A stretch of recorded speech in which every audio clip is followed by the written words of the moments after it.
तर युद्धाचा नेमका आपल्या कापूस आणि सोयाबीनवरती काय परिणाम होताना दिसतो सध्या? कि पॉलिएस्टर के रेट काफी ज्यादा बढ़ गए हैं वॉर के कारण। और ऑफ कोर्स पेट्रोल प्राइसेस हमारे यहाँ तो नहीं बढ़े हैं, लेकिन उसका इम्पैक्ट तो है कि हमारे यहाँ एक्सपोर्ट होता था अगर बहुत ज्यादा पहले, जैसे 40 लाख घटाने होती थी, अब हमारे यहाँ उतना एक्सपोर्ट होता नहीं है, 15 लाख घटाने ऑलमोस्ट एक्सपोर्ट हो चुकी है। तो वेदर का इम्पैक्ट खास करके कपास पर मुझे बहुत ज्यादा लगता नहीं, अपने सॉरी वॉर का जो इम्पैक्ट है उसका कपास पे बहुत ज्यादा इम्पैक्ट मुझे नजर नहीं आता है, क्योंकि एक्सपोर्ट ड्रिवन जो चीजें होती है इम्पैक्ट उस पर बहुत ज्यादा आता है। कोई मसाला आइटम देखो जो हमारे यहाँ से एक्सपोर्ट होती है, या फिर आपको कि थोड़ी बहुत सोया मिल भी हमारे यहाँ जो एक्सपोर्ट होती है वो भी प्रभावित हो सकती है, हल्दी थोड़ी बहुत प्रभावित हो रही है। तो ये जो चीज है जो एक्सपोर्ट ओरिएंटेड है वहां पर ज्यादा प्रभाव है। कपास में उस हद का प्रभाव नहीं है, और कपास का लीन पीरियड शुरू हो गया है। मतलब जो कपास का सीजन होता है अब वो यहाँ पे अराइवल्स आके खत्म होती है, और यहाँ पर जो है नए सीजन के लिए हम शुरू करते हैं। बिलकुल। आता सर आपण थोडंसं तुरीवरती येऊयात, कारण मागच्या वेळेला आपण युद्धाच्या आधी तेजीचं सध्या वारं होतं मार्केटमध्ये, त्यावेळी युद्धाच्या आधी तेजीचं वारं होतं, मध्यंतरी युद्ध सुरू झालं त्यावेळेस आपण शेतकऱ्यांना मार्गदर्शन केलं होतं। आता पुन्हा एक 2-4 दिवसांमध्ये तुरीच्या भावात काहीशी सुधारणा दिसून आली आहे। तर नेमकं आता एप्रिलमध्ये तरी आपल्याला जी अपेक्षित तेजी होती ती दिसेल की पुन्हा मार्केट आहे तसंच राहू शकतं? नेमकं कशा घडामोडी मार्केटमध्ये घडू शकतात आणि त्याला कारण काय असू शकतं? मैंने पहले ही बताया, तुअर का 8,000 का बेस पकड़ के चलो आप, 8,000 के आसपास की प्राइजेस एक फेयर और अफोर्डेबल प्राइजेस है।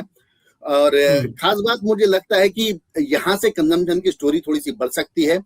एक जो कारण जो मुझे मेरे व्यापारी वर्ग बता रहे हैं कि इस बार आम की फसल जो है बहुत कमजोर है, और आम के दाम भी बहुत ज्यादा महंगे हैं। तो ये भी एक कारण है कि दालों का कंजम्पशन और ज्यादा बढ़ सकता है। सप्लाई हमारे यहाँ बहुत ज्यादा नहीं आ रही है, थोड़ी सी भी अगर सप्लाई रुकती है तो मुझे लगता है कि इन लेवल से तुअर के प्राइसेस में उछाल जरूर आ सकता है। एक सेंटिमेंटल इम्पैक्ट जो मार्केट में आया है कि जो इंपोर्ट का जो ये था उसको एक्सटेंड कर दिया है गवर्नमेंट ने, वो थोड़ा बहुत सेंटिमेंटल इम्पैक्ट है, बट मुझे लगता है 1-2 दिन के बाद शायद वो बाजार दोबारा भूल जाएगा। प्रोबेबली हमें लगता है कि मंडे से मार्केट बहुत ज्यादा अच्छे होने चाहिए। सारा एग्री कमोडिटीज आने वाले समय में अच्छा पैसा, अच्छा रिटर्न देने की संभावना मुझे नजर आती है। मुख्य कारण मैं कहूंगा कि शायद थोड़ा सा वेदर एडवर्स हो सकता है। इन दिनों में भी कई जगहों पर महाराष्ट्र में और आसपास के एरियाज में बरसात हो रही है, जबकि हम मोस्टली देखते हैं कि अप्रैल में बरसात होती नहीं है। ये एक पूरे लक्षण है कि वेदर डिस्टर्बेंस चल रहा है। वेदर एक बड़ा क्रूशियल रोल प्ले करेगा आने वाले समय में। थोड़ी सी भी सोइंग डिले होती है या कुछ प्रभावित होता है, एग्री कमोडिटीज में पुलअप लेने के लिए अच्छा मौका बन सकता है। जी सर। आता आपण थोडंसं सोयाबीनचं पण बघूयात की सोयाबीनमध्ये पण आपल्याला सुधारणा दिसून आली।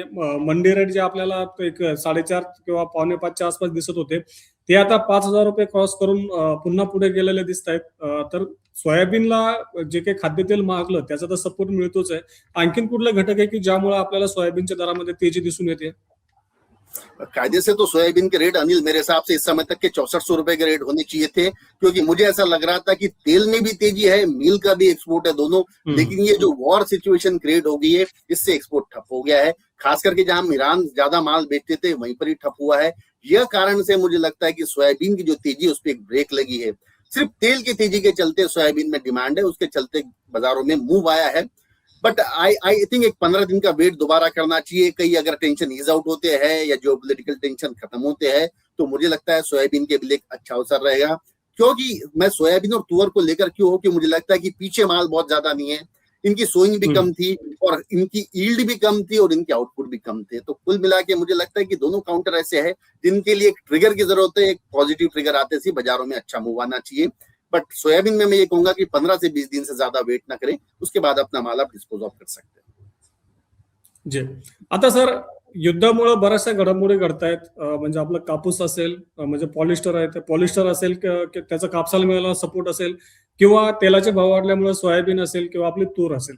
जर युद्ध पुढच्या 8-15 दिवसामध्ये थांबलं तर या आपल्या तिन्ही शेतीमालाच्या भावावरती कसा परिणाम होऊ शकतो, आणि जर युद्ध नाही थांबलं तर मग कसा परिणाम होऊ शकतो? दोन्ही गोष्टींमध्ये अजून करून आपल्याला काय सांगता येईल?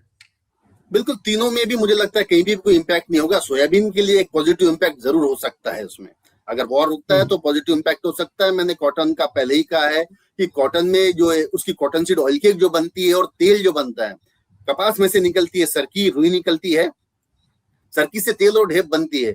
ढेप में भी तेजी है और सरकी में भी तेजी है, तो कपास को तेजी के लिए और कोई कारण नहीं है। हालांकि बेल्स में थोड़ी बहुत रुकावट जरूर है, लेकिन कपास की तेजी मुझे लगता है इन दोनों फैक्टर को भी ऐड करेगी, क्योंकि आने वाले समय में अगर बरसात अधिकतर रहेंगी तो ढेप में भी तेजी बनती है। तेल तेज ऑलरेडी है, सीबोट का तेल हम ऑलरेडी $70 के आसपास देख रहे हैं, सीबोट की सोयाबीन भी 1172 के आसपास देख रहे हैं। तो सारे फैक्टर्स कंडेंस हुए एक ट्रिगर की वेट है, बस ट्रिगर आते से मुझे लगता है बाजार में अपसाइड आने की पूरी पूरी संभावना लगती है। और रही बात तुअर की, तुअर में हमारे हम इंपोर्ट करते हैं, हम एक्सपोर्ट करते नहीं है। जितना इंपोर्ट हमेशा आना था उतना इंपोर्ट हमेशा आता है, बट इन लेवल से मुझे लगता है डिमांड निकल कर आएगी और प्रोबेबली हमारे पास दोबारा यहाँ से एक अच्छा मूव देखने मिल सकता है।